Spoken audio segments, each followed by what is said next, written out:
Have you ever wondered why some people bounce back from rejection stronger than ever, while others struggle? Today, we are here to explore that.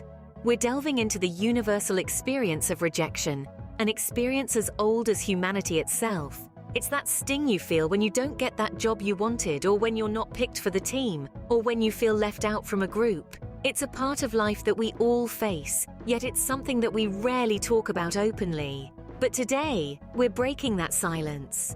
We're going to shed light on why rejection hurts, and more importantly, how we can bounce back from it with resilience and strength. We've got some pretty neat tips lined up for you today, tips that can help turn rejection from a stumbling block into a stepping stone. So without further ado, let's dive into the first tip to overcome rejection. Before we move on to our tips, let's dive deeper into why rejection is not personal. We often see rejection as a reflection of our worth, but this is a misconception. Rejection is more about timing and fit. Imagine you're a key. You're unique and you have a specific design, but not every lock is meant for you. Does that make you any less of a key? Absolutely not. It just means you haven't found the right lock yet. The same is true for rejection. Sometimes you might not be the right fit for a certain job or group, but that doesn't mean you're not valuable. It simply means you haven't found your place yet. Now let's look at some examples of famous personalities who have faced rejection. Oprah Winfrey, one of the most influential women in the world, was fired from her first television job because she was unfit for TV. Walt Disney was fired from a newspaper for lacking imagination, but they didn't let these rejections define them. Instead, they persevered and eventually they found their fit. And look where they are now. So the next time you face rejection, remember it's not about you, it's about the situation. It's about finding the right lock for your unique key. Rejection is merely a redirection, guiding you towards the right path. So don't let it get you down. Instead, use it as a stepping stone to find your true place in the world. Tip number 1, remember that it's not personal. Let's unpack this a bit. When we face rejection, it's easy to internalize it, to believe that we were rejected because of who we are or what we've done. But that's rarely the case. More often than not, rejection is about timing or fit, not about our worth as individuals. Picture this. You're a puzzle piece, unique and intricately designed. Now, if you don't fit into a specific puzzle, does that make you any less valuable or important? Absolutely not. It simply means that puzzle wasn't the right fit for you. The same principle applies when we face rejection. Just because you didn't get that job or weren't accepted into that group, it doesn't mean you're not good enough. It just means it wasn't the right fit or the timing wasn't right. Consider this. In the world of music, even the most talented artists face rejection. Ed Sheeran, one of the world's most successful musicians, was rejected by countless record labels before he found his fit. And J.K. Rowling, the author of the Harry Potter series, was rejected by multiple publishers before someone finally saw the magic in her stories. These examples show us that rejection is not a reflection of our worth, but rather a matter of finding the right fit or waiting for the right time. So the next time you face rejection, instead of taking it personally, remind yourself that it's just a part of the process. In the grand scheme of things, each rejection is a step forward, not backward. It's an opportunity to learn, to grow, and to find where we truly belong. So when you come face to face with rejection, remember, it's not about you, it's about the situation. It's about finding the right puzzle where your unique piece fits perfectly. So always remember, it's not about you, it's about the situation. Let's delve a bit deeper into how we can turn rejection into an opportunity. When we focus on what we can control, we are essentially adopting a proactive response to rejection. But what exactly does this mean? Well, being proactive means taking the initiative to create positive changes, instead of waiting for things to happen or dwelling on the negatives. Consider this. Imagine you're a writer and you've just received your 10th rejection letter from a publisher. Yes, it stings, but instead of wallowing in self-pity, you decide to take a proactive response. You start by analyzing the feedback you received, then you use it to improve your manuscript. You attend writing workshops to hone your skills, and you network with other writers and publishers to get more insights. Notice how you're focusing on your efforts, your actions, and your attitude. This is what being proactive is all about. You're not just sitting there letting the rejection define you. Instead, you're using it as a stepping stone to become a better writer. Another example, let's say you're an athlete who didn't make the cut for the team. Instead of letting this rejection discourage you, you choose to see it as a challenge to improve. You commit to extra training sessions, you study the strategies of successful athletes, you work on building your mental strength. In both cases, the rejection hasn't changed. What changed is your response to it. You've shifted your focus from the rejection itself to what you can do about it.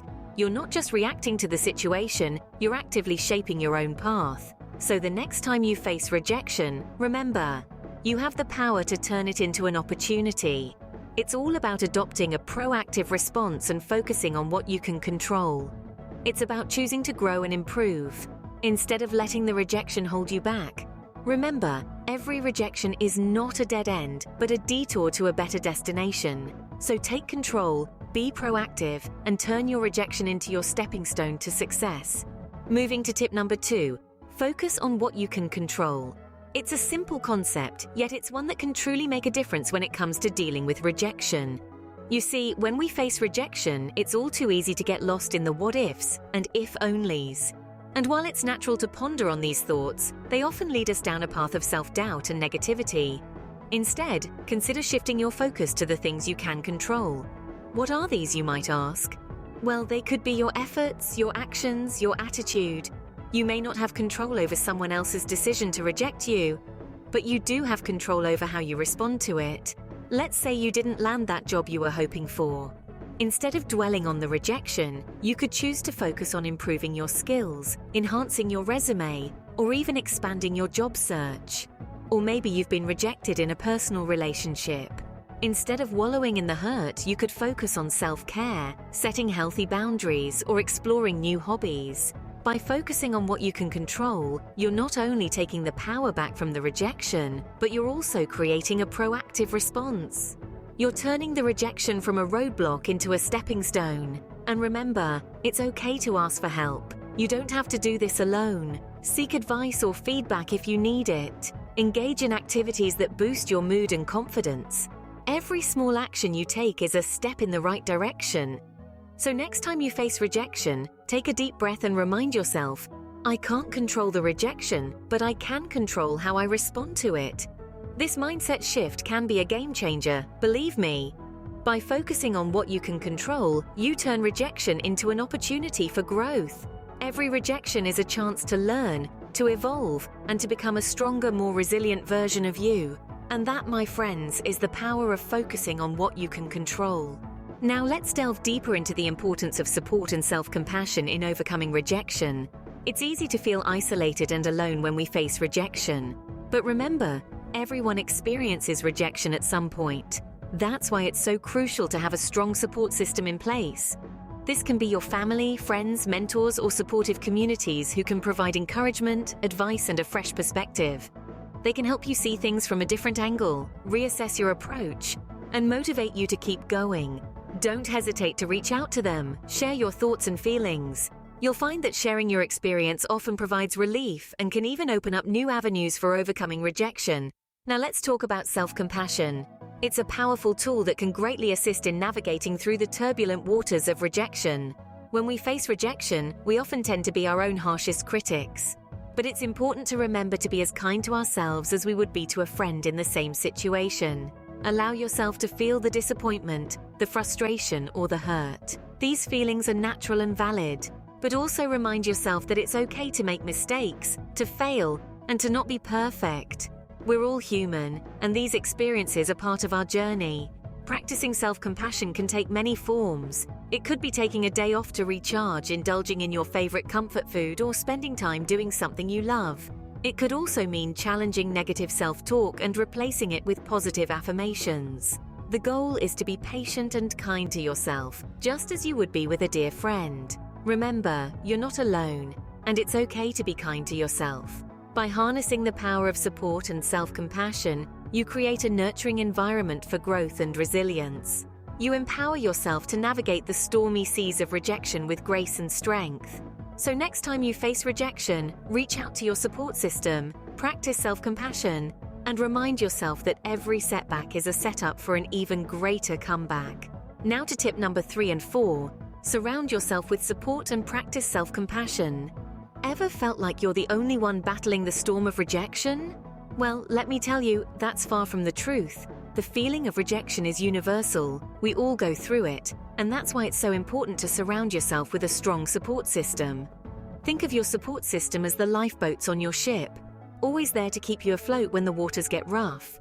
A support system could be your family, friends, mentors, or even online communities of people who are navigating the same waters as you. These are the people who remind you of your worth, who encourage you when you feel down, and who celebrate your victories no matter how small. They are there to lend an ear, to share their own experiences, and to offer a fresh perspective. Reach out to them. Talk about what you're going through. You'll be surprised at how sharing your feelings can lighten your burden. And remember, it's not a sign of weakness to seek help. It's a sign of strength to recognize when you need support and take steps to get it. Moving on to tip number 4, practice self-compassion. This is all about being kind to yourself, especially when you're going through a tough time. It's easy to fall into the trap of self-criticism when we face rejection. We question our worth, our abilities, and our choices. But would you talk to a friend in the same way if they were in your shoes? Probably not. So why not extend the same kindness and understanding to yourself? Allow yourself to feel disappointed, upset, or frustrated. These feelings are natural and they validate your experiences. But at the same time, remind yourself that it's okay to make mistakes, to fail, and to not be perfect. After all, we're all human, and these experiences are part of our journey. Practicing self-compassion can look different for everyone. It could be taking a day off to recharge, indulging in your favorite comfort food, or spending time doing something you love. It could also mean challenging negative self-talk and replacing it with positive affirmations. Whatever form it takes, the goal is to be patient and kind to yourself, just as you would be with a dear friend. Remember, you're not alone, and it's okay to be kind to yourself. When you surround yourself with support and practice self-compassion, you create a safe space for growth and resilience. These practices empower you to navigate the stormy seas of rejection with grace and strength. So the next time you face rejection, remember these tips and remind yourself that every setback is a setup for an even greater comeback. Before we dive into our final tip, let's explore a crucial element in dealing with rejection: resilience. This is the ability to bounce back from setbacks, to keep going in the face of adversity, and to turn failure into a stepping stone for success. Resilience is like a muscle. The more we use it, the stronger it gets. And just like any muscle, it takes time and practice to build. So how do we build resilience in the face of rejection? Firstly, it's about embracing a growth mindset. This means viewing failure not as the end, but as an opportunity to learn and grow. When we adopt this mindset, rejection shifts from being a roadblock to becoming a stepping stone on our path to success. Secondly, resilience is about persistence. It's about getting back up every time we fall, dusting ourselves off and moving forward. Remember, every no brings us one step closer to a yes. Finally, resilience is about patience and giving ourselves the time to heal and bounce back. It's okay to take a break, to reflect on our experiences, and to take the time we need to recharge. Building resilience is not an overnight process. It's a journey of self-discovery, growth, and empowerment. The next time you face rejection, remind yourself of your resilience. Remember, you have the strength to overcome adversity, the courage to keep going, and the spirit to turn failure into a stepping stone for success. So keep building your resilience muscle. It's your secret weapon in the face of rejection.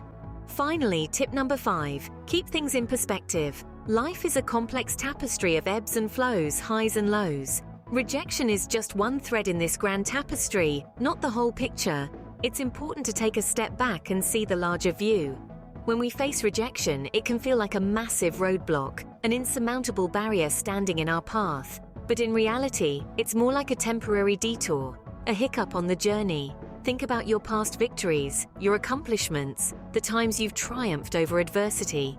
These are all reminders of your resilience and strength. They tell you, yes, you can bounce back, you've done it before. Rejection doesn't define you. You are not the no you received. You are the courage it took to try, the strength to face disappointment, and the tenacity to keep going. So always keep in mind, it's just a hiccup and not the end of your journey. Well, there you have it. 5 tips for overcoming rejection. We've journeyed through understanding that rejection is not personal. It's often about fit or timing. We've learned to focus on what we can control, taking action to improve or seek out new opportunities. We've highlighted the importance of surrounding ourselves with support, reaching out to those who can offer encouragement and perspective. We've emphasized the need for self-compassion, treating ourselves with kindness and understanding. And finally, we've talked about keeping things in perspective, remembering our strengths and past successes. Overcoming rejection isn't about erasing the pain, but about resilience, about bouncing back stronger. It's about understanding that rejection is a part of life, a part that doesn't define you. Remember, you're stronger than any rejection. Thanks for watching, and until next time, take care.